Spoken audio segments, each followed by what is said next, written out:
کے خاندان والوں کا واقعہ بیان ہوا، اسی مناسبت سے اس صورت کا نام آل عمران ہے، یعنی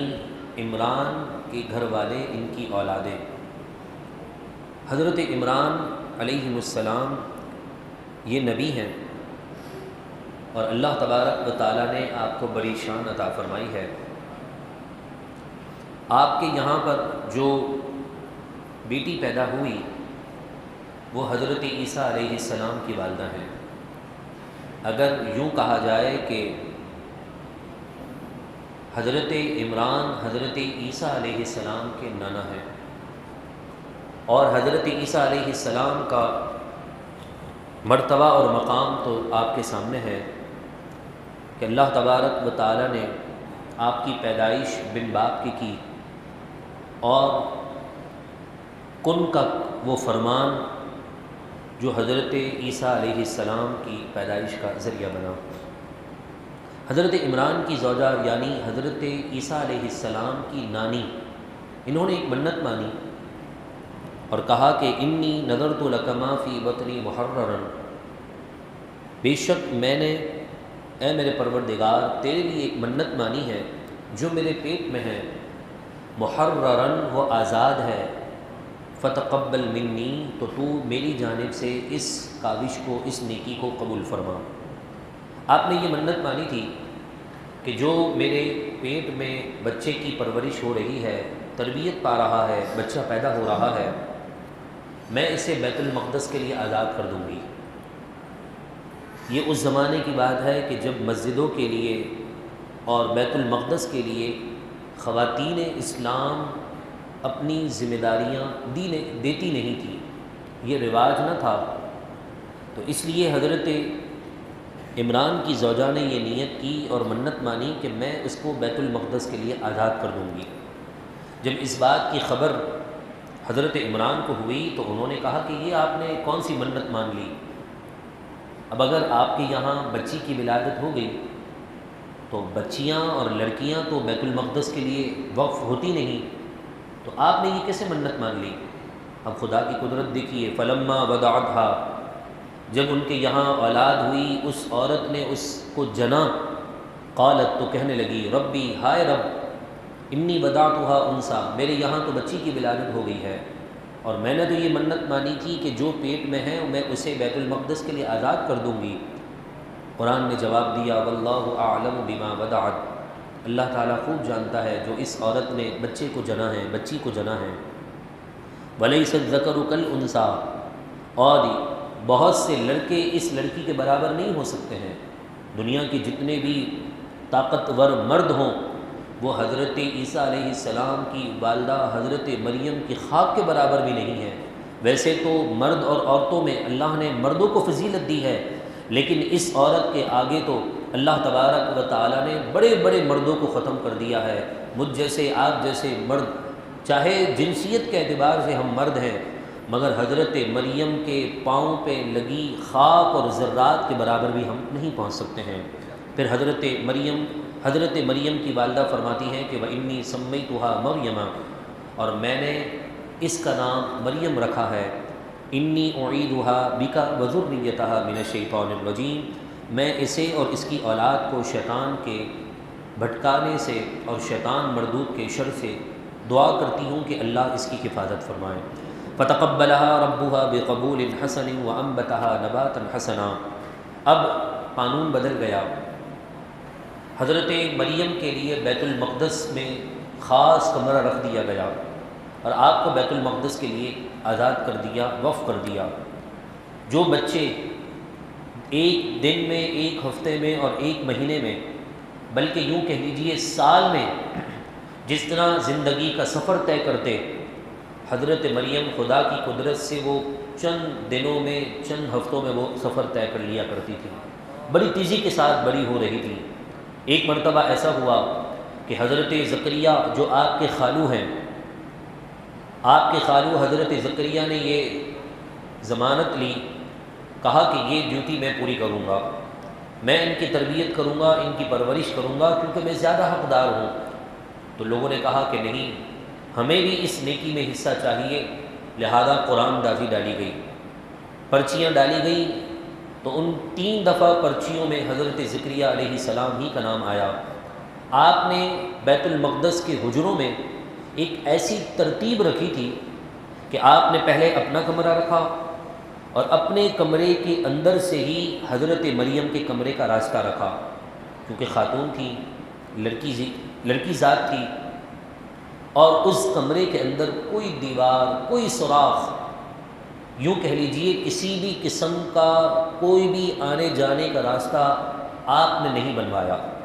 لیکن خدا کی قدرت یہ بھی دیکھیے کہ جب بھی حضرت کلما دخل علیہا زکریا المحراب، جب بھی حضرت زکریہ اس محراب میں، اس کمرے میں داخل ہوتے، وجد عندہا رزقا، تو وہاں پر بے موسم پھل پاتے۔ ایک تو وہ موسم والا پھل کہ آ جائے تو ٹھیک ہے، کوئی ہو سکتا ہے میری غیر موجودگی میں دے کر چلا گیا ہو، لیکن جس موسم کا پھل نہیں، حضرت زکریہ کے سامنے ڈش میں، ٹرے کے اندر وہ پھل ہوتے تھے۔ ایک مرتبہ حیران ہو گئے اور پوچھنے لگے، قال یا مریم، اے میری بچی مریم، انا لکی ھذا، یہ تیرے کون دے کر جاتا ہے، کہاں سے آتا ہے تیرے پاس؟ قالت هو من عند اللہ، تو حضرت مریم اس وقت چھوٹی تھی اور آپ نے کہا یہ کوئی اور نہیں دیتا بلکہ یہ میرے رب کے پاس سے آتا ہے۔ ان اللہ یرزق من یشاء بغیر حساب، بے شک اللہ تبارک و تعالی جسے چاہے بے حساب رزق عطا فرماتا ہے۔ حضرت زکریہ علیہ السلام نے دل میں خیال کیا، جب رب بے موسم پھل دینے پر بھی قادر ہے تو وہی رب عمر کے زیادہ ہو جانے کے بعد بھی اولاد دینے پر قدرت رکھتا ہے۔ آپ نے اسی وقت دعا مانگی، ہنالک دعا زکریا ربہ، حضرت زکریہ علیہ السلام نے اپنے رب سے دعا کی، قال، عرض کرنے لگے، ربی، اے میرے رب، ہب لی من لدنک ذریۃ طیبہ، تو مجھے اپنی جانب سے ستھری اور پاکیزہ اولاد عطا فرما، انک سمیع الدعاء، کہ بے شک تو ہی دعاؤں کو سننے والا ہے۔ آپ نے اسی لمحے دعا کی، اللہ تعالیٰ نے آپ کو بشارت دی اور کہا کہ ان اللہ یبشرک بیحییٰ، بے شک اللہ تجھے یحییٰ کی خوشخبری دیتا ہے، مصدقا بکلمۃ من اللہ وسیدا وحصورا ونبیا من الصالحین، یہ یحییٰ ہمارا خاص مقرب بندوں میں ہے، سردار ہے، اور ہمیشہ اپنے آپ کو غیر محرم عورتوں کے شر سے بچانے والا ہے۔ جب یہ ساری صفات حضرت یحییٰ کی سن لی تو حضرت زکریہ علیہ السلام رب سے عرض کرنے لگے کہ میری اس عمر ابھی اس وقت 120 سال ہے، میری زوجہ کی عمر تقریباً 99 سال ہے، اور چلے 99 سال تو ایک طرف، میری بیوی 90 یا 99 سال کی عمر میں بھی بانجھ ہے، عورت جلنے کی اس میں طاقت نہیں ہے، تو یہ کیسے ہو سکتا ہے کہ میرے یہاں اولاد ہو اور اتنی بشارتوں والا اللہ بیٹا عطا کرے؟ تو آپ نے رب سے سوال کیا، ربی، اے میرے رب، انا یکون لی غلام، مجھے لڑکا کیسے ہوگا، وقد بلغنی الکبر، حالانکہ مجھے تو بڑھاپا آ چکا ہے، وامرأتی عاقر، اور میری عورت تو بانجھ ہے، عورت پیدا کرنے کی اس میں طاقت اور صلاحیت نہیں ہے۔ قال، اللہ تبارک و تعالیٰ نے ارشاد فرمایا، کذالک اللہ یفعل ما یشاء، اے زکریا، تیرا رب جو چاہتا ہے وہ کر دیتا ہے، وہ کن کہہ کر بن باپ کے اور بن ماں کے اولاد پیدا کرنے پر قادر ہے۔ یہاں تو دونوں موجود ہیں، حضرت آدم کو اگر دیکھا جائے تو نہ ان کے والد ہیں نہ ان کی والدہ ہے، اللہ نے انہیں کن کا ایک مظہر بنا دیا، اور حضرت حوا وہ عورت ہیں کہ جن کے والد تو دنیا میں ہیں، باپ تو موجود ہے، لیکن ان کے لیے عورت نہیں ہے، کہ حضرت آدم کی پسلی سے اللہ نے حضرت حوا کو پیدا کیا ہے۔ حضرت آدم بغیر باپ کے اور بغیر ماں کے، حضرت حوا بغیر ماں کے، اور حضرت عیسیٰ علیہ السلام بغیر باپ کے۔ یہ اللہ تبارک و تعالیٰ کی قدرت نہیں تو کیا ہے؟ آپ اور میں بھی ذرا اپنی پیدائش پر غور کریں نا، ایک گندا پانی ہے، کپڑے پر لگ جائے تو کپڑا ناپاک ہے، لیکن اللہ نے اس پانی کے اندر کتنی طاقت رکھی ہے کہ اس سے آپ کے اور میرے جیسا ایک تناور، طاقتور، مکمل انسان پیدا ہو جاتا ہے۔ تخرج الحی من المیت وتخرج المیت من الحی، میرا رب وہ ہے جو مردے سے زندہ نکالتا ہے اور زندے سے مردہ نکال دیتا ہے۔ یہ اللہ رب العالمین کی قدرت ہے، یہ اس کی شان ہے، یہ اس کی رفعت ہے۔ پھر اس کے بعد اللہ تبارک و تعالیٰ نے حضرت عیسیٰ علیہ السلام کی پیدائش کا ذکر کیا کہ جب حضرت عیسیٰ علیہ السلام کو اللہ نے پیدا فرما دیا اور آپ بنی اسرائیل کی طرف نبی بنا کر بھیجے گئے، تو آپ نے اپنے معجزات کا اظہار کیا اور فرمایا انی قد جئتکم بآیۃ من ربکم، بے شک میں تمہارے پاس تمہارے رب کی طرف سے روشن نشانیاں لے کر آیا ہوں۔ انی اخلق لکم من الطین، بے شک میں تمہارے لیے من الطین کہیئۃ الطیر، مٹی سے پرندے جیسی صورت بناتا ہوں، فانفخ فیہ فیکون طیرا باذن اللہ، پھر میں اس میں پھونک مارتا ہوں تو پھونک میری ہوتی ہے اور جان اس میں اللہ پیدا فرما دیتا ہے۔ یہ بھی ہمارا نظریہ ہے۔ قرآن ہمارے عقائد کی ترجمانی کر رہا ہے کہ لوگ آج کہتے ہیں کہ پھونک میں کیا اثر ہے، تو قرآن مجید فرقان حمید نے تو حضرت عیسیٰ علیہ السلام کے اس قول کو بیان کیا، فَأَنفُخُ فِيهِ، میں اس مٹی سے بنے ہوئے پرندے میں پھونک مارتا ہوں، فَيَكُونُ طَيْرًا، وہ مٹی سے بنا ہوا کھیلنے والا وہ پرندہ حقیقت میں پرندہ بن جاتا ہے، کس سے؟ بِإِذْنِ اللہ، اللہ کے حکم سے۔ وَأُبْرِئُ الْأَكْمَحَ وَالْأَبْرَصَ، اور میں شفا دیتا ہوں مادرزاد اندھوں کو، وَالْأَبْرَصَ، اور برس جو سفید داغ والے مریض ہوتے ہیں انہیں، وَأُحْيِي الْمَوْتَى بِإِذْنِ اللہ، اور میں مردوں کو زندہ کرتا ہوں اللہ کے حکم سے۔ وَأُنَبِّئُكُم بِمَا تَأْكُلُونَ، اور میں تمہیں خبر دیتا ہوں اس چیز کی جو تم کھاتے ہو، وَمَا تَدَّخِرُونَ فِي بُيُوتِكُمْ، اور جو تم اپنے گھروں میں جمع کرتے ہو۔ إِنَّ فِي ذَلِكَ لَآيَةً لَكُمْ إِن كُنتُم مُؤْمِنِينَ، بے شک ان تمام چیزوں میں تمہارے لیے نشانی ہے اے ایمان والو، اگر تم ایمان والے ہو۔ ایمان والوں کے لیے نبی کے معجزات میں اور ولیوں کی کرامات میں بے حد نشانیاں ہیں، اگر انسان عقل مند ہو اور ایمان والا ہو۔ آج کل ایک نیا شوشہ چل چکا ہے کہ کوئی بندہ یوٹیوب کے جو ہے وہ ویورز حاصل کرنے کے لیے کہ اس کے چینل کو زیادہ لوگ دیکھیں، اولیاء کی کرامات کا، انبیاء کے معجزات کا،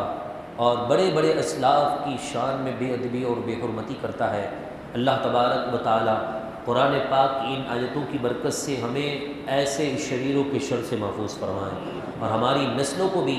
قرآن مجید فرقان حمید کے اصولوں کے مطابق سمجھنے اور اپنی زندگی گزارنے کی توفیق عطا فرمائیں۔ چلتے چلتے میں آپ سے ایک بات اور بھی شیئر کر دوں، ہمارے یہاں پر لوگ اس کشمکش میں مبتلا ہیں کہ قرآن کو کس نظر سے پڑھا جائے۔ کوئی کہتا ہے کہ میں جو ہے وہ اہل سنت والا ہوں تو اہل سنت کی نظر سے پڑھنا چاہتا ہوں، میں فلانا ہوں تو میں فلانے کی نظر سے پڑھنا چاہتا ہوں۔ میں صرف ایک سمپل سا آپ کو جواب دینا چاہتا ہوں، نہ تو آپ قرآن کو کسی خاص مسلک کے اعتبار سے پڑھیں، بلکہ اس قرآن کو قرآن کی نظر سے پڑھیں تو آپ کو قرآن صحابہ کا ادب بھی سکھا دے گا، اہل بیت کی غلامی بھی بتا دے گا، انبیاء کی عظمت کا ذکر بھی کر دے گا، درود و سلام کی فضیلت بھی نظر آئے گی۔ سب سے بڑھ کر اللہ نے رتبہ اور مقام محمد الرسول اللہ کو دیا ہے، وہ بھی قرآن آپ کو بتا دے گا۔ اور صرف اتنا ہی نہیں، آج لوگ چھوٹی چھوٹی باتوں پہ جھگڑ رہے ہیں۔ کوئی کہتا ہے جی فلانی مسجد میں دیکھو جی اذان سے پہلے درود نہیں ہوتا ہے، فلانی جگہ پر ہوتا ہے، فلانی جگہ نہیں ہوتا۔ اللہ اکبر، ذات مصطفیٰ اور درود السلام تو وہ واحد عمل ہے جو امت کو جوڑنے کے لیے تھا، مگر آج افسوس کہ ہم اپنے نبی ہی کی ذات میں الجھ گئے ہیں، انہی ذات میں عیب نکالنے کی کوشش کر رہے ہیں کہ جنہیں اللہ نے بے عیب پیدا کیا ہے، جن کے نام میں نقطہ رب نے گوارا نہ کیا، لوگ ان کی ذات میں نقطہ نکالنے کی کوشش کر رہے ہیں۔ ڈوب مرنے کا مقام نہیں تو کیا ہے؟ لوگ آج نہ جانے کیا کیا باتیں کرتے ہیں۔ میں اپنی زبان سے کہوں، حقیقت میں سچ کہہ رہا ہوں، اگر میں آپ کے سامنے وہ باتیں رکھنا شروع کروں تو آپ سب سے پہلے مجھے قتل کر دیں گے کہ مولانا صاحب وہ تو جاہل لوگ ہیں، اگر انہوں نے وہ باتیں کر دی تو آپ تو سمجھدار انسان ہو نا، آپ کیوں ممبر پر بیٹھ کر اس طرح کی باتیں کر رہے ہو؟ بس ضرورت اس بات کی ہے کہ ہم قرآن مجید فرقان حمید سے قریب ہو جائیں۔ اس کے بعد اللہ تبارک و تعالیٰ نے مباہلے کی آیتوں کو ارشاد فرمایا ہے کہ جب حضرت عیسیٰ علیہ السلام کے ماننے والے حضرت عیسیٰ علیہ السلام کے معاملے میں زیادہ الجھنے لگے اور کہنے لگے کہ یہ خدا کے بیٹے ہیں۔ آج بھی عیسائیوں کا یہی نظریہ ہے کہ یہ خدا کے بیٹے ہیں، یا تو خدا ہیں یا خدا جیسے ہیں، حالانکہ ہمارا قرآن واضح فرما رہا ہے نہ یہ خدا ہیں نہ خدا کے بیٹے ہیں، بلکہ خدا کے بندے ہیں۔ رسول اللہ صلی اللہ علیہ وسلم کے زمانے میں بھی ایسا ہی ہوا، تو آقا دو جہاں صلی اللہ علیہ وسلم نے فرمایا کہ اگر ٹھیک ہے، یہی بات ہے، تم یہ کہتے ہو کہ تم ٹھیک ہو اور ہم کہتے ہیں ہم ٹھیک ہیں، تو آ جاتے ہیں میدان کے اندر، تم اپنی اولاد کو لے آؤ، میں اپنی اولادوں کو لے کر آتا ہوں، تم اپنے بچوں کو لے آؤ، میں اپنے بچوں کو لے کر آتا ہوں، تم اپنے گھر کی خواتین کو لے آؤ، میں اپنے گھر کی خواتین کو لے آتا ہوں، میں خود بھی آتا ہوں، تم بھی خود آ جانا، ہم میدان میں کھڑے ہو کر دعا مانگیں گے اور یہ کہیں گے کہ جو سچا ہے مولا اسے فتح دے، اور جو جھوٹا ہے اس پر اپنی لعنت کر دے اور اسے تباہ و برباد کر دے۔ جب ٹائم اور وقت مقرر ہو چکا، رسول اللہ صلی اللہ علیہ وسلم حسنین کریمین کو، حضرت فاطمہ کو، اور خود جو ہے وہ آپ میدان میں تشریف لائے، اور پھر عیسائی سامنے سے آ رہے تھے تو ان میں سے ایک بڑا ہی سمجھدار عیسائی تھا، ان کا پادری، ان کا عالم تھا، اس نے کہا کہ دیکھو یہ جو چھوٹے چھوٹے بچے ہیں نا، جو ابھی صحیح طور پر بولنا بھی صحیح جانے نہیں ہیں، اگر انہوں نے بھی خدا کی بارگاہ میں ہاتھ اٹھا دیے اور کہہ دیا کہ مولا اس پہاڑ کو جگہ سے بدل دے، تو میں ان کی پیشانیوں پر وہ نور چمکتا ہوا دیکھ رہا ہوں کہ ان کے ہاتھ اٹھنے ہیں اور اللہ اپنی قدرت سے ان پہاڑ کے راستوں کو بھی بدل دے گا، لہذا بہتر یہ ہے کہ تم ان سے مباہلہ نہ کرو۔ رسول اللہ صلی اللہ علیہ وسلم کے پاس آ کر کہنے لگے کہ ہم مباہلے کے لیے پہلے تیار تھے، اب نہیں ہیں، ہمارے بڑے منع کر رہے ہیں۔ اس وقت میرے محبوب نے فرمایا تھا کہ اگر یہ مباہلہ کر لیتے تو بس جبریل اللہ کے عذاب کو لے کر تیار تھے، اور پھر قیامت تک کے لیے جتنے بھی عیسائی ہیں وہ سب کے سب ختم ہو جاتے، اور صرف اسلام کا جھنڈا ہمیشہ کے لیے رہ جاتا۔ تو بس دعا کرتے ہیں اللہ تعالی ہمیں یہودیوں اور عیسائیوں کے شر سے محفوظ فرمائیں۔ ارشاد ہوا فمن حاجک فیہ من بعد ما جاءک من العلم، پھر اے محبوب جو لوگ حضرت عیسیٰ علیہ السلام کے بارے میں آپ سے حجت بازی کرتے ہیں، ما جاءک من العلم، علم آ جانے کے بعد، فقل، تو آپ ان سے فرما دیں، تعالوا، تم آ جاؤ، ندعو ابناءنا، ہم بلاتے ہیں اپنے بچوں کو، وابناءکم، اور تم بلاؤ اپنے بیٹوں کو، ونساءنا، میں بلاتا ہوں اپنی عورتوں کو، ونساءکم، اور تم بلاؤ اپنی عورتوں کو، وانفسنا، میں اپنے آپ کو بھی لے کر آتا ہوں، وانفسکم، تم بھی آ جانا، ثم نبتہل، پھر ہم ایک دوسرے کے خلاف مباہلہ کریں گے، نبتہل مباہلے سے ہے، پھر ہم اللہ تبارک و تعالیٰ کے حضور عاجزی سے دعا کریں گے کہ فنجعل لعنت اللہ علی الکاذبین، کہ اے خالق کائنات تو لعنت کر اس پر جو جھوٹا ہے، یعنی جھوٹوں پر خدا کی لعنت ہے۔ تو ہم اس طرح دعا کریں گے، تو پھر وہ عیسائی آنے کے لیے تیار نہ ہوئے۔ رب العالمین سے دعا ہے رب العزت ہمیں روزانہ اسی طرح مختصر سے وقت کے لیے قرآن مجید فرقان حمید کو سمجھنے کی سعادت نصیب فرمائیں، اور سورہ آل عمران، سورہ بقرہ اور سورہ فاتحہ کی برکتوں سے رب العالمین ہم سب کو مالا مال فرمائیں۔ الحمدللہ رب العالمین، والعاقبۃ للمتقین، والصلاۃ والسلام علی سید الانبیاء والمرسلین، رب اغفر وارحم وانت خیر الراحمین۔ مولا کریم ہماری حاضری قبول اور منظور فرما، جتنے شامل ہیں سب کی دعاؤں کو اپنی بارگاہ میں شرف قبولیت عطا فرما، برحمتک یا ارحم الراحمین، لا الہ الا اللہ۔